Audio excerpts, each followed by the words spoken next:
Ex-ministro Boshi Weaver está acusando dois especialistas de hospital de estar metidos em irregularidade para conversar em tratamento médico. E político está questionando o rol de AZV em esse aqui como que não há queixa penal contra o doctor. E atenção que o ex-ministro Boshi Weaver está dando na especialista a causa que o parlamento também a começar a se perguntar sobre caso específico aqui. Não está lamentando que está mencionando o nome de doctor cinco a prueba que tem irregularidade, fraude ou malversação.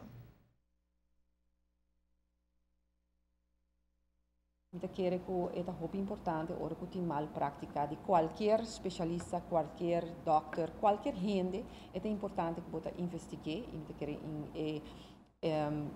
as feito que faça seu sondeio e também governo, mas também se trata do hospital, não tem que fazer sondeio que não promete e sempre tem caso de investigação, so você vai estar machetando bom, então também nessa, bom está cauteloso, promete que dar informação sobre gente, porque se você liga, você placa stempel, etiqueta de bom gente, então dá um momento para que sai mais. E voral, hora que você trata doctor não caminho com o paciente, mas tem confiança de não, então nesse sentido e não, me quer seguramente cautela tá de importância.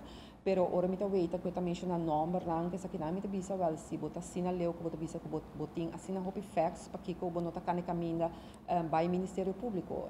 Pero sustain tá hopi biarra amenaçar rende.